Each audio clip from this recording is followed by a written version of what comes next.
விழுந்தாலும் சரி, எழுந்தாலும் சரி. மேஷ ராசியை பொறுத்தவரைக்கும் கடவுள் தான் துணை. இப்படிப்பட்ட மேஷ ராசி எப்பவுமே அனுதினமும் ஏன் ஒவ்வொரு நொடியுமே முருகனை தான் துதிக்கணும். சண்முகா சரவணா, சுவாமிநாதா, கந்தனே கடம்பனே, கார்த்திகேயனே, அழகனே, அமுதனே, ஆறுபடையோனே, குமரனே, குருபரா, குரத்தி மணாளா, அப்பனே ஆதி மூலமே, ஆவினன் குடியோனே, ஐயனே, ஐங்கரன் தம்பியே, ஈசன் மகனே, கந்தனே, கிரிராஜனே, கிருபாநிதியே, தயாபரனே, தண்டாயுதபாணியே, தகப்பன் சுவாமியே, வெற்றி வேலவனே, வேத முதல்வனே, ஐயப்பன் சகோதரனே, வேலாயுதனே, அப்பா முருகா என்னோட கஷ்டங்களை போக்குறதுக்கு ஓடோடி வாப்பா. இப்படிதாங்க மேஷராசி ஒவ்வொரு நாளும் துதி பாடணும். கஷ்டமோ நஷ்டமோ யார்கிட்டயும் புலம்பாதீங்க. நேரா போய் முருகப்பெருமான் கிட்ட உட்காந்துக்கோங்க. அப்பா முருகா எனக்கு இது நடக்குது, உனக்கு தெரியாது ஒண்ணும் கிடையாது, நீயே பார்த்து சரி பண்ணி கொடு. இப்படி போய் இருந்தீங்கன்னா அப்ப முருகப்பெருமான் நினைப்பாராமா, ஏடா இவன் என்ன நடந்தாலே நம்மகிட்டயே ஓடி வரான், சரி விடு நம்ம பிள்ளை நம்ம கிட்ட தானே வரும்னு சொல்லிட்டு எல்லாத்தையும் சரி செஞ்சு கொடுப்பாராம். புரியுதுங்களா? தான் மட்டும் எப்பயும் மேஷராசி யோசிக்கவே கூடாது. அதே மாதிரி உண்மைக்கு புறம்பா எப்பவும் திங்க் பண்ணவே கூடாது, நடக்கவும் கூடாது. அப்படி சூழ்ச்சிக்காரர்கள் யாராவது உங்களை அந்த மாதிரி செய்ய வச்சாலும் கூட அதுல இருந்து விலகி நிக்கிறதுக்கு தான் பார்க்கணும்.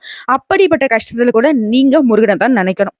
எந்த அளவுக்கு முருகப்பெருமானை மனசுக்குள்ள வச்சிருக்கீங்களோ அந்த அளவுக்கு எந்த ஒரு கெட்டதும் உங்க மனசுக்குள்ள தோன்றாது. அதே மாதிரி எந்த ஒரு கெட்ட சக்தியும் உங்ககிட்ட வேலையை காட்ட முடியாது.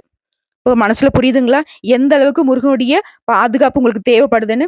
முடிஞ்சதுனாக்க ஒரு குட்டி வேல் ஒண்ணு, பாக்கெட் சைஸ் வேல் இருக்கு இல்லைங்களா, அதை எப்பவுமே பாக்கெட்ல வச்சுக்கோங்க. பெண்களா இருந்தீங்க அப்படின்னாக்கா பர்ஸ்ல வச்சுக்கலாம். அது எப்பேற்பட்ட நல்ல காலம் கெட்ட காலமா இருந்தாலும் பரவாயில்ல. ஓகேங்களா? இதனால மட்டும்தான் உங்களுக்கு இன்னும் தைரியம் தன்னம்பிக்கை அதிகரிக்கும். சரிங்க. இப்போ இந்த வீடியோ பதிவு பார்த்ததும் யோசிச்சிருப்பீங்க. என்னது இது அப்படின்னு சொல்லிட்டு. நவம்பர் மாதத்துடைய ஆரம்பத்துல பெருசா உங்களுக்கு இப்போ வரைக்கும் எந்த ஒரு மாற்றமும் இல்லாம இருந்திருக்கும். சொல்லப்போனா இன்னும் இது மோசமாகிற மாதிரி கூட உங்களுக்கு தோற்றம் இருக்குங்க. ஆனா நவம்பர் மாதம் 30ஆம் தேதிக்குள்ள சில கிரகங்களுடைய மாற்றத்தின் காரணமா உங்களுக்கு நல்ல காலமா இருக்க போகுது. நவம்பர் மாதம் 30 முடியறதுக்குள்ள நீங்க எதிர்பார்த்த நல்ல நல்ல செய்திகள் கிடைக்கும். நல்ல நல்ல விஷயங்கள் நடக்கும். ஓகேங்களா? உங்க மனசுக்கு நிம்மதியும் நிறைவையும் தந்தது அந்த நவம்பர் மாதம் முடியுங்க. அது என்னன்னு கொஞ்சம் தெளிவா பார்க்கலாமா? சில கிரகங்களுடைய அமைப்பின் காரணமா முக்கியமா இந்த வாரத்தை பொறுத்த வரைக்கும் சூரிய பகவான் விருச்சிக ராசிக்கு பயிற்சி ஆகிட்டாரு. அதோட புதன் பகவானும் இணைந்து இருக்கிறதுனால புதாதிய ராஜயோகம் உருவாகி இருக்கு. அதே நிலையில சனி பகவான் வக்ர நிவர்த்தி ஆகியிருந்தாரு இல்லையா? இதன் காரணமா அதிர்ஷ்டமான பல்வேறு வகையான அனுகூலமான பலன்கள் நம்முடைய மேஷ ராசிக்கு நிகழப்போகுது. அது என்ன? முக்கியமா உங்களுடைய நிதி நிலை அப்படிங்கிறது வலுவடைய போகுது. பண பிரச்சனை தீர்ந்தாவே நம்ம வாழ்க்கைக்குரிய பல பிரச்சனை தீர்ந்து போயிடும். அப்படிதான் இந்த காலகட்டத்துல உங்களுக்கு இருக்க போகுது. சோ இப்ப வரைக்கும் பார்த்தோம்னாக்க சூரிய பகவானை பொறுத்த வரைக்கும் விருச்சிக ராசியில இருக்காரு. புதன் பகவானும் அங்கேயேதான் இருக்காங்க. செவ்வாய் பகவான் கடக ராசியிலும், குரு பகவான் ரிஷப ராசியிலும், சுக்கிர பகவான் தனுசு ராசியிலும், சனி பகவான் கும்ப ராசியிலும், அதுல வக்ர நிவர்த்தி ஆகிட்டாரு. ராகு பகவான் மீன ராசியிலும், கேது பகவான் கன்னி ராசியிலும் இருக்காங்க. இதனால உங்களுக்கு என்ன நடக்க போகுதுன்னு பார்த்தோம்னா, பண வசதியை பொறுத்த வரைக்கும் நல்லபடியா இருக்க போகுது. முன்னாடி நான் சொன்னதான், பண பிரச்சனை தீர்ந்தாவே பல பிரச்சனை தீர்ந்து போயிடும். மேஷ ராசியை பொறுத்த வரைக்கும் பணத்தால நிறைய சிக்கல்கள் இருக்கு. குடும்பத்திலயும் சரி, வெளி வட்டாரத்திலயும் சரி, தொழில் ரீதியாவும் சரி, அதெல்லாம் நீங்க சரி செஞ்சிருவீங்க. செலவுகள் அப்படிங்கிறது கை மீறி போயிட்டு இருந்துச்சு. எங்க இருந்துதான் அந்த செலவு வருதுன்னு தெரியலப்பா. நமக்கு வருது 10 ரூபாய், அங்க செலவாகுது 100 ரூபாய். இப்படி இருந்த நிலை மாறி செலவுகள் கட்டுக்குள்ள வரும். குடும்பத்துல மகிழ்ச்சியான நிலை காணப்படும். குடும்பத்துல சதா நேரமும் சண்டை சச்சரவு, எப்பா குடும்பத்தை விட்டு போயிடலான்னு கூட நினைச்சிருப்பீங்க. ஆனா இப்ப மகிழ்ச்சியான நிலை காணப்படும். குடும்பமே உங்களுக்கு ஆதரவா இருப்பாங்க. உங்களுடைய மனசுக்கு பிடிச்ச மாதிரி நடந்துப்பாங்க. உங்களுடைய பேச்சுக்கு மறு பேச்சு பேச மாட்டாங்க. அதே மாதிரி உடல் ஆரோக்கியம் அப்படிங்கிறது உங்களுக்கு மேம்பட்டு நிற்கும்.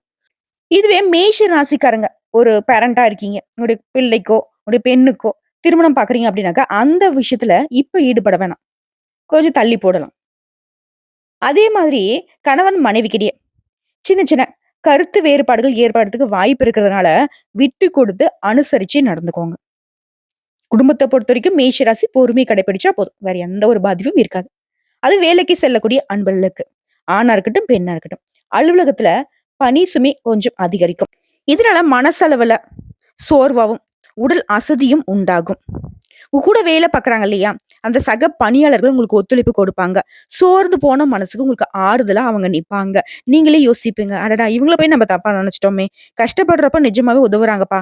மனுஷ மக்கள்லாம் ஓரளவுக்கு நல்லவங்களா தான் இருக்காங்கன்னு" நீங்க யோசிப்பீங்க. அந்த அளவுக்கு ஒரு இணக்கமான சூழ்நிலை அலுவலகத்துல இருக்கும். இப்ப புரியுதுங்களா?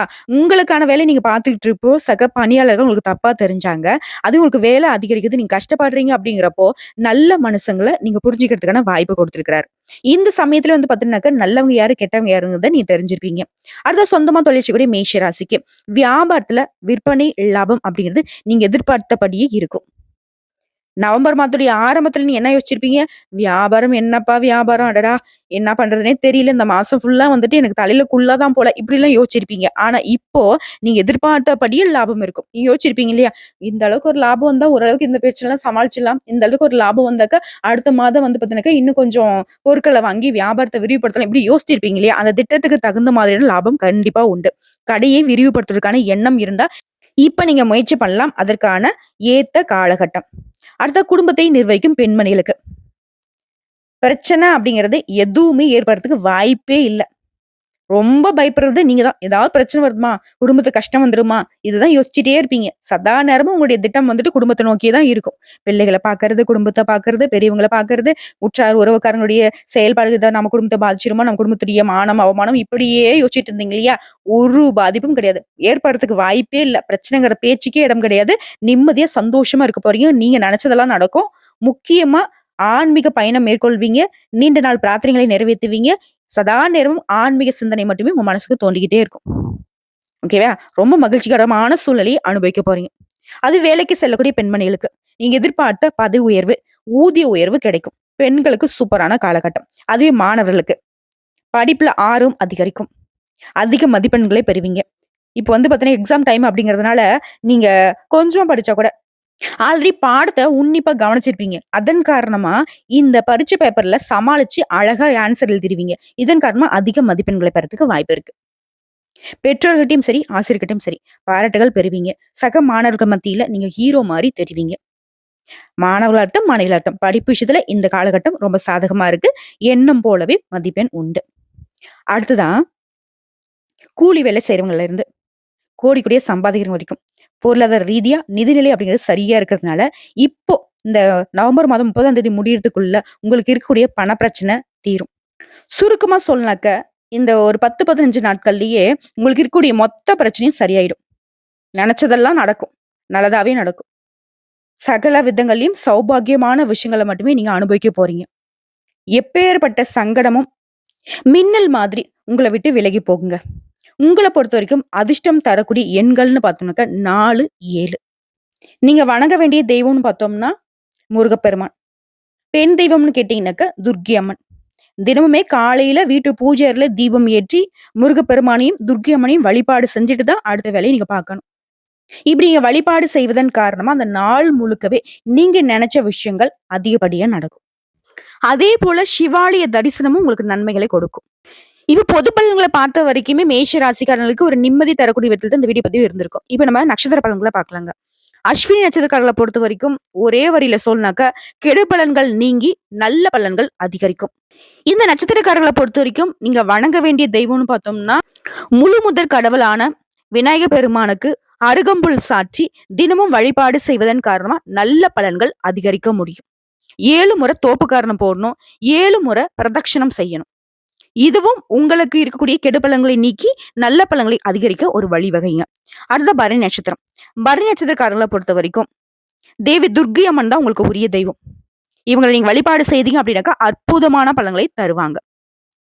அதே போல ஐயப்பன் சுவாமியை வழிபாடு செய்வதும் உங்களுக்கு சிறந்த பரிகாரமா பார்க்கப்படுது.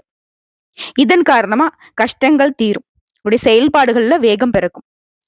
முக்கியமா நீங்க எந்த நாள்ல துர்க்கை அம்மனை வழிபாடு செய்யணும்னு பார்த்தோம்னாக்கா, வெள்ளிக்கிழமைகள்ல துர்க்கை அம்மனை ராகு கால நேரத்துல தீபம் ஏற்றி வழிபாடு செய்வது நல்லது. அடுத்த கிருத்திகை நட்சத்திரம்.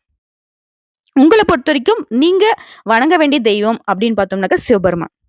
முக்கியமா சிவபெருமானுடைய அம்சமா இருக்கக்கூடிய முருகப்பெருமான வழிபாடு செய்யணும். இதனால ஏற்றங்களையும் நல்ல மாற்றங்களையும் அடைய முடியும்.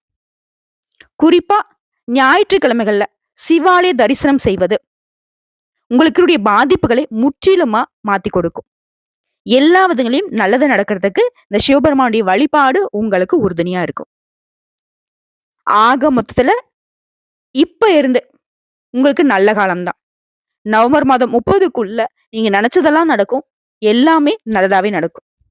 நல்லது நல்லதுன்னு சொல்றீங்களா? அப்படி என்னங்க நல்லது அப்படின்னா, நீங்க எந்தெந்த விஷயங்கள்லாம் நடக்கணும்னு நினைச்சீங்களோ, அது எல்லாமே நடக்கும். அப்ப அது உங்களுக்கு நல்லது தானே. இந்த மழைக்காலம் மேஷ ராசிக்கு வசந்த காலமா பிறந்திருக்கு. அதிர்ஷ்ட காலமா பிறந்திருக்கு. யோகமான காலமா பிறந்திருக்கு.